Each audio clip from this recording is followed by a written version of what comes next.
మాజీ ముఖ్యమంత్రి వైఎస్ జగన్మోహన్ రెడ్డి పర్యటన అయితే మాత్రం పూర్తిగా కూడా అత్యంత ఉత్కంఠభరితంగా సాగిందనే చెప్పాలి.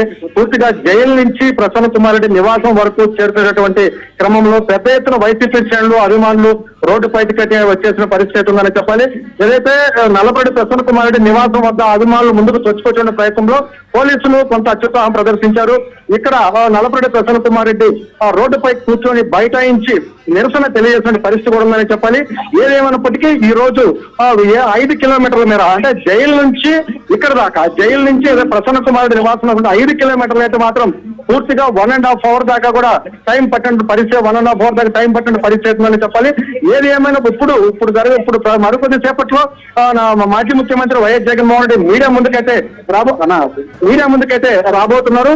అయితే ఇక్కడ మీడియా ముందుకు వచ్చినటువంటి జగన్మోహన్ రెడ్డి ఏమని ప్రశ్న ఉంచబోతున్నారో, జరిగినటువంటి ఘటనలు ఏవైతున్నాయో నెల్లూరు ఘటనలు ఏమైనా ప్రస్తావిస్తారా, మరే కీలక అంశాలని జగన్మోహన్ రెడ్డి ప్రజల ముందుకు తీసుకురాబోతున్నారు. ఇప్పుడు ప్రసన్న కుమార్ రెడ్డి మీద జరిగినటువంటి దాడి, అలాగే ప్రసన్న కుమార్ రెడ్డి కుటుంబాన్ని అయితే ప్రస్తుతం పరామర్శిస్తున్న పరిస్థితి ఉందని చెప్పాలి. ఇప్పటికే కూడా కాకాని గోవర్ధన్ తో ములాఖత్ అయ్యారు. కాకాని గోవర్ధన్ దగ్గర నుంచి ఎలాంటి సమాచారం సేకరించారు అనేటువంటి పూర్తి సమాచారం అయితే ఉన్న పరిస్థితి. మరికొద్ది సేపట్లో అయితే మీడియా ముందుకు వైఎస్ జగన్మోహన్ రెడ్డి రాబోతున్నారు. ఇది ఖచ్చితంగా కూడా మరికొద్ది సేపు అంటే జరిగినటువంటి ఘటనలు ఏదైతే ఈ ట్రంక్ రోడ్డు మీద పెద్ద ఎత్తున అభిమానులు రావడం, అభిమానులు ఏదో నియంత్రించేటువంటి క్రమంలో పోలీసులు కొంత అత్యుత్సాహం ప్రదర్శించినటువంటి వాదనలు కూడా వినిపిస్తున్నట్టు పరిస్థితి ఉందని చెప్పాలి.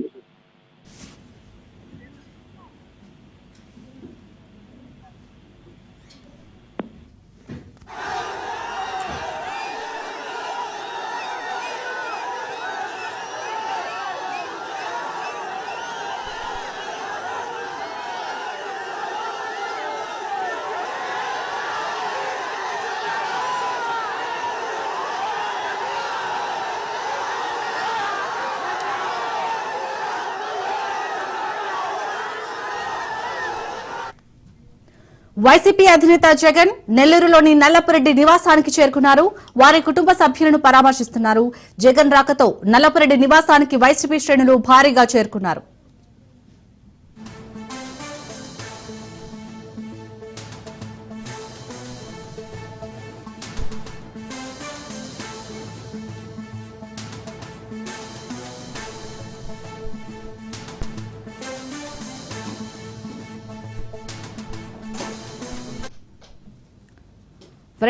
వైసీపీ అధినేత జగన్ అయితే నెల్లూరులోని నల్లపురెడ్డి నివాసానికి చేరుకున్నారు. దీనిపై పూర్తి అప్డేట్స్ నెల్లూరు నుంచి మా ప్రతినిధి చరిత్ అందిస్తారు. చరిత్. Thank you Shalini. ఏదైతే మాజీ ముఖ్యమంత్రి వైఎస్ జగన్మోహన్ రెడ్డి మాజీ మంత్రి నల్లపరెడ్డి ప్రసన్న కుమార్ రెడ్డి నివాసానికి చేరుకున్నారు. ఈ నివాసం వద్ద కూడా కొంత ఉద్రిక్త పరిస్థితులు ఉన్నాయి. పూర్తిగా కూడా అభిమానులు నల్లపరెడ్డి ప్రసన్న నివాసంలోకి చొచ్చుకొచ్చిన పరిస్థితులు ఉన్నాయి చెప్పాలి. అయితే ప్రధానంగా జైలు నుంచి నల్లపరెడ్డి ప్రసన్న కుమార్ రెడ్డి నివాసం వరకు ఉన్నటువంటి 5 కిలోమీటర్ల దూరం అయితే మాత్రం పూర్తిగా అన్ని వైపుల నుంచి అభిమానులు లోపలికి చొచ్చుకొచ్చారు. ఏదైతే నెల్లూరు నగరం, నెల్లూరు రూరల్, అలాగే కావలి, కోవూరు ప్రాంతాల నుంచి అయితే మాత్రం అనేక మంది అభిమానులు వైసీపీ శ్రేణులు అయితే వచ్చాయి. వీళ్ళని నియంత్రించడం అయితే పోలీసులు ఏదైతే అనుకున్నారో అది అసాధ్యమని చెప్పాలి. పోలీసులు పూర్తిగా కూడా ఏదైతే 110 డ్రోన్ కెమెరాలతో పాటు 40 సిసి కెమెరాలు నియంత్రించినప్పటికీ కూడా నియంత్రిస్తూ 900 మంది పోలీసులను ఇక్కడ పెట్టినప్పటికీ కూడా ఈ పోలీసులు ఎవరో కూడా ఇక్కడ నియంత్రించలేకపోయారు. సరైనటువంటి ఏర్పాట్లు చేయడంలో మాత్రం కొంత పోలీసులు అలసత్వం వహించాలని చెప్పాలి. ఏదైతే ఇందాక ప్రసన్న కుమార్ రెడ్డి నివాసం వద్దకు పెద్ద ఎత్తున అభిమానులు రావడానికి ప్రయత్నించారు. వాళ్ళు నియంత్రించేటువంటి క్రమంలో చిన్నపాటి పోలీసులు అయితే మాత్రం చిన్న లాఠీ చార్జ్ చేయాల్సి వచ్చింది. దీన్ని నిరసిస్తూ కూడా నల్లపరెడ్డి ప్రసన్న కుమార్ రెడ్డి రోడ్డుపై బైఠాయించి నిరసన తెలియజేసిన పరిస్థితి ఉందని చెప్పాలి. ఏదేమైనప్పటికీ ఇప్పుడే కూడా నల్లపరెడ్డి ప్రసన్న కుమార్ రెడ్డి నివాసంలో ఉన్నటువంటి వైఎస్ జగన్మోహన్ రెడ్డి వాళ్ళ కుటుంబ సభ్యులను పరామర్శిస్తున్నారు. మొన్న జరిగినటువంటి దాడి ఏదైతే ఉందో, గుర్తు తెలియని వ్యక్తుల దాడి ఏదైతే ఉందో, ఈ దాడికి సంబంధించి ఎలా దాడి జరిగింది, ఏంటి పరిస్థితులు అయితే ఉన్నాయి, దీనికి సంబంధించి కీలకమైనటువంటి అంటే అన్ని విషయాలను కూడా అక్కడ వాళ్ళ కుటుంబ సభ్యుల నుంచి తెలుసుకుంటున్నారు వైఎస్ జగన్మోహన్ రెడ్డి. ఇప్పుడు మీడియా ముందుకు వచ్చేటువంటి పరిస్థితి ఉంది. కొద్ది గంటల క్రితమే మాజీ మంత్రి కాకాని గోవర్ధన్ రెడ్డితో ములాఖత్ అయ్యారు. ములాఖత్ ద్వారా కూడా సుమారు 2 నెలల నుంచి కాకాని గోవర్ధన్ రెడ్డి జైల్లో ఉన్నారు. అంటే కాకాని గోవర్ధన్ రెడ్డి నుంచి ఎలాంటి సమాచారం వచ్చింది అంటే కేసుల మీద కేసులు, పీటీ వారెంట్లు తీసుకున్న పరిస్థితి కాకానికి అయితే ఉంది. అయితే ఈ 2 అంశాలకు సంబంధించి మరికొద్ది సేపట్లో అయితే మాత్రం మాజీ ముఖ్యమంత్రి వైఎస్ జగన్మోహన్ రెడ్డి మీడియా ముందుకు రానున్నారు. అదే ఈ రోజు జరిగినటువంటి పరిణామాలు ఏవైతే ఉన్నాయో, ఈ రోజు జరిగినటువంటి పోలీసులకు సంబంధించి అంటే వైసీపీ శ్రేణులను నియంత్రించేటువంటి ప్రయత్నం కూడా ఏదైతే ఉందో వీటన్నిటినీ కూడాను మనం ఖచ్చితంగా కూడా పరిగణించాలి. అంటే మరికొంత పోలీసులు అత్యుత్సాహం కూడా ఇక్కడ స్పష్టంగా కూడా కనిపిస్తుంది.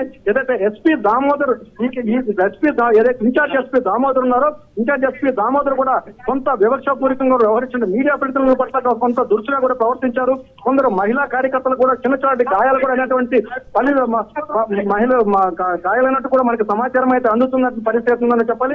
ఏదేమైనప్పటికీ ఈ రోజు వైఎస్ జగన్మోహన్ రెడ్డి పర్యటన అంతా కూడా పూర్తి ఉద్రిక్తం నేపథ్యంలో నెల్లూరులో కొనసాగింది. ఏదైతే పల్నాడు, చిత్తూరు, ప్రకాశంలో అయితే ఏదైతే కొనసాగిందో అలాంటి పరిస్థితులు ఈ రోజు నెల్లూరులో కూడా పునరావృతమైనట్టు కూడా మనకు స్పష్టంగా తెలుస్తుంది. పోలీసులు ఎంత నియంత్రించాలన్నటువంటి ప్రయత్నం చేసినప్పటికీ కూడా అభిమానులను మాత్రం రోడ్డుపైకి రానియకుండా మాత్రం నియంత్రించలేకపోయారని మనం స్పష్టంగా కూడా కనిపిస్తుంది. నెల్లూరు ట్రంక్ రోడ్ ఏదైతే ఉందో పూర్తిగా కూడా జనసంద్రమైనటువంటి పరిస్థితి ఉందని చెప్పాలి. Shalini. Right, thank you Charith.